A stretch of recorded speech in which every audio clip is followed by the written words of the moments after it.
தந்தை, மகன், தூய ஆவியின் பெயராலே ஆமேன். அன்பே உருவான இயேசுவே, இந்த காலை பொழுதிலேயே உம்மை பாடவும் உம்மை புகழ்ந்து ஏத்தவும் வரம் தந்தமைக்காக இறைவா உமக்கு நன்றி கூறுகிறோம். விண்ணுலக தந்தையே, உம்மை ஆராதிக்கின்றோம், புகழ்கின்றோம், உமக்கு நன்றி கூறுகின்றோம். வாழும் கடவுளாகிய இயேசு கிறிஸ்துவே, உம்மை ஆராதிக்கின்றோம், புகழ்கின்றோம், உமக்கு நன்றி கூறுகிறோம்.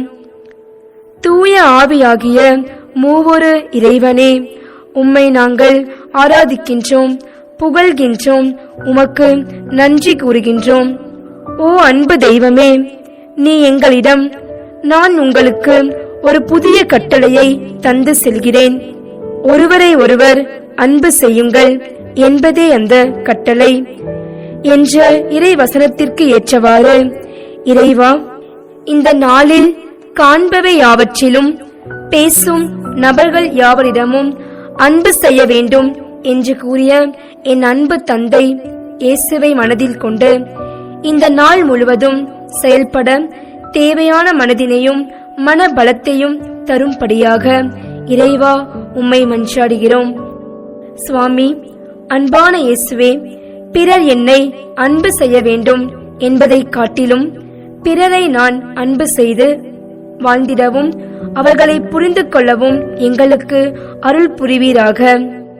என் மீட்பராம் இயேசுவே, இந்த நாள் முதல் அன்பின் உருவமாய் வாழ்ந்து இறைமகன் இயேசுவின் சாட்சியாக வாழ்ந்து இறைவனை மகிமைப்படுத்த அருள் வரங்கள் எங்கள் மேல் பொழியும்படியாக மாசற்ற கன்னி மரியாவின் பரிந்துரையால் இணைந்து உம்மிடம் ஜெபிக்கிறோம். எங்கள் ஜெபம் கேட்டு அதனை விரைவில் நடத்தி தரும் நல்ல ஆயனாகிய இறைமகன் இயேசு கிறிஸ்துவே, ஆமேன். வார்த்தையை என்னை காண செய்யும் திருவார்த்தையை என்னில் வாழ செய்யும், வார்த்தையை என்னை காண செய்யும் திருவார்த்தையை என்னில் வாழ செய்யும், என்னில் வாரும் தூய ஆவியே. ஆண்டவர் உங்களோடு இருப்பாராக. புனித லூக்கா எழுதிய நற்செய்தி அதிகாரம் 10 இறை திருவசனங்கள் 1-9 முடிய. இதற்கு பின்பு ஆண்டவர் வேறு 72 பேரை நியமித்து அவர்களை தாம் போகவிருந்த எல்லா ஊர்களுக்கும் இடங்களுக்கும் தமக்கு முன்னே இருவராக அனுப்பினார். அப்போது அவர் அவர்களை நோக்கி கூறியது: அறுவடை மிகுதி, வேலையாளர்களோ குறைவு. ஆகையால் தமது அறுவடைக்கு தேவையான வேலையாளர்களை அனுப்பும்படி அறுவடையின் உரிமையாளரிடம் மன்றாடுங்கள். புறப்பட்டு போங்கள். ஓநாய்களிடையே ஆட்டுக்குட்டிகளை அனுப்புவது போல் உங்களை நான் அனுப்புகிறேன். பணப்பையோ வேறு பையோ மிதியடிகளோ எதுவும் நீங்கள் எடுத்து செல்ல வேண்டாம். வழியில் எவருக்கும் வணக்கம் செலுத்த வேண்டாம். நீங்கள் எந்த வீட்டுக்குள் சென்றாலும் இந்த வீட்டுக்கு அமைதி உண்டாகுக என முதலில் கூறுங்கள். அமைதியை விரும்புபவர் அங்கு இருந்தால் நீங்கள் வாழ்த்தி கூறிய அமைதி அவரிடம் தங்கும். இல்லாவிட்டால் அது உங்களிடமே திரும்பிவிடும். அவர்களிடம் உள்ளதை நீங்கள் உண்டு குடித்து அந்த வீட்டிலேயே தங்கியிருங்கள். ஏனெனில் வேலையாளர் தம் கூலிக்கு உரிமையுடையவரே. வீடு வீடாய் செல்ல வேண்டாம். நீங்கள் செல்லும் ஊரில் உங்களை ஏற்றுக்கொண்டால் உங்களுக்கு பரிமாறுவதை உண்ணுங்கள். அங்கு உடல் நலம் குன்றிப் போனோரை குணமாக்கி இறையாட்சி அவர்களை நெருங்கி வந்துவிட்டது என சொல்லுங்கள். இது கிறிஸ்து வழங்கும் நற்செய்தி. அமைதியை தேடித்தான் நம் உள்ளங்கள் அலைகிறது. அன்பானாலும் சரி, அமைதியானாலும் சரி, கொடுத்தால்தான் பெற்றுக்கொள்ள முடியும். அதனால்தான் இயேசு அமைதியை கொடுக்க சொல்லுகிறார். இயேசுவில் பிரியமான சகோதரமே, மனிதன் மனதார அல்லது உள்ளார ஏங்குவது இரண்டிற்குத்தான். ஒன்று அன்பு, இன்னொன்று அமைதி. ஆனால் அன்பிற்கும் அமைதிக்கும் ஒரு ஒற்றுமை இருக்கிறது. அது என்ன என்றால், அவைகள் இரண்டையும் கொடுத்தால்தான் பெற்றுக்கொள்ள முடியும். அன்பை கொடுத்தால்தான் அன்பை பெற்றுக்கொள்ள முடியும். அமைதியை கொடுத்தால்தான் அமைதியை பெற்றுக்கொள்ள முடியும். அதனால்தான் இன்றைய நற்செய்தியில் இயேசு தன்னுடைய சீடர்களுக்கு, குறிப்பாக 72 சீடர்களை இருவராக அனுப்புகிறார். அப்படி அனுப்புகிற போது அவர்களுக்கு இயேசு கொடுக்கிற அறிவுரைகளில் முக்கியமானது, நீங்கள் எந்த வீட்டிற்குள் சென்றாலும் இந்த வீட்டிற்கு அமைதி உண்டாக்குக என்று முதலில் கூறுங்கள். நீங்கள் எங்கு சென்றாலும் எங்கு இருந்தாலும் அமைதி உரித்தாக்குக என்று அமைதிக்கு முக்கியத்துவம் கொடுக்கவும் அமைதியை கொடுக்கவும் இயேசு அழைப்பு கொடுக்கிறார். பிரியமானவர்களே, நீங்களும் நானும் நிறைய நேரங்களில் அன்பாகவும் அமைதியாகவும் அல்லது அன்பையும் அமைதியும் அதிகமாக விரும்புவோம். ஆனால் அதை கொடுக்கத்தான் தயங்குவோம். நம்ம எல்லாரும் அன்பு செய்ய வேண்டும் என்று நினைக்கிற நீங்களும் நானும், நாம் அடுத்தவரை அன்பு செய்கிறோமா?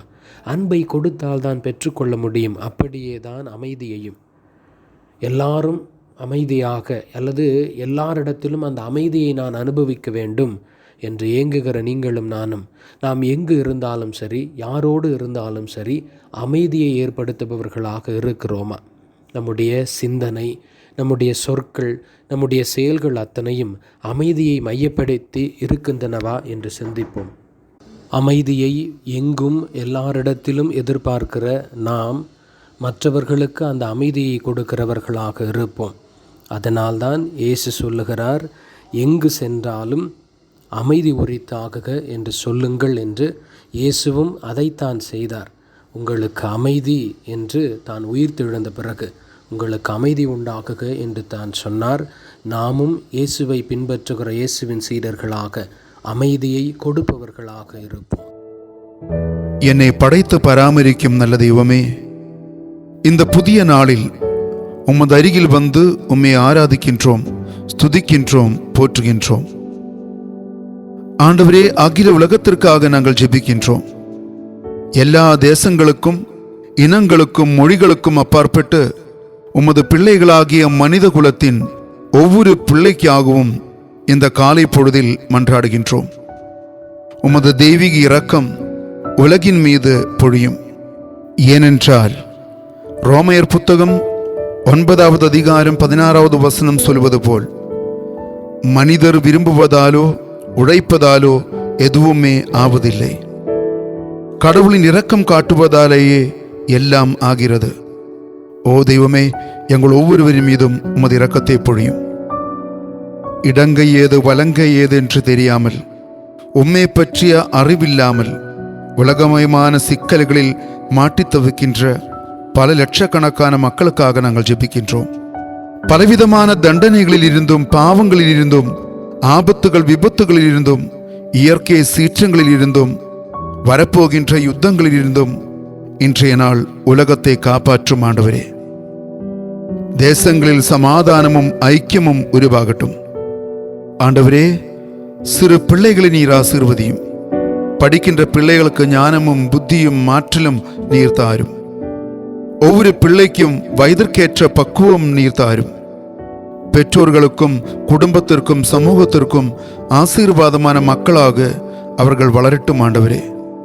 நல்ல தெய்வமே, இளைஞர்களுக்கும் இளம் பெண்களுக்குமாக நாங்கள் ஜெபிக்கின்றோம். பலவிதமான அடிமைத்தனங்களில் வாழுகின்ற மக்கள், போதையின் அடிமைத்தனம், இன்டர்நெட் அடிமைத்தனம், இச்சையின் அடிமைத்தனம், தகாத தொடர்புகள், இப்படிப்பட்ட அடிமைத்தனங்களில் இருந்தும் அழுக்குகளில் இருந்தும் மக்களை காப்பாற்றும் ஆண்டவரே. குடும்பங்களில் சமாதானம் நிரம்பட்டும் ஆண்டவரே. கணவன் மனைவி உறவுகளை ஆசீர்வதியும். பொருளாதார தேவைகளை பூர்த்தி செய்யும். நோயாளிகள் குணமாகட்டும். வேலையில்லாத மக்களுக்கு வேலை வாய்ப்புகள் உருவாக்கி தாரும். எல்லா அர்த்தத்திலும் நிறைவுള്ളൊരു நாளாக அமையட்டும் ஆண்டவரே. ஆண்டவரே, வாழ்க்கையின் மனமாற்றத்தின் நாளாகட்டும். இன்று அறிவு தெளிவின் நாளாகட்டும். கடவுளை தேடி அர்த்தமுள்ள வாழ்க்கைக்கு இன்றைய நாள் துவக்கம் குறிக்கட்டும் ஆண்டவரே. பெரிய பெரிய எதிர்பார்ப்புகளோடு ஆண்டவரின் அருகில் வருகின்ற ஒவ்வொரு மகனுக்கும் மகளுக்கும் மகிழ்ச்சியும் சௌக்கியமும் விடுதலையும் அனுபவிக்க வரம் தாரும் ஆண்டவரே. இந்த ஜெபங்கள் அனைத்தையும் எங்கள் ஆண்டவராகிய கிறிஸ்து வழியாக உம்மை மன்றாடுகின்றோம். ஆமேன். ஆண்டவர் உங்களோடு இருப்பாராக. எல்லாம் வல்ல இறைவன் தந்தை, மகன், தூய ஆவியார் உங்கள் ஒவ்வொருவரையும் நிறைவாக ஆசீர்வதிப்பாராக. ஆமேன்.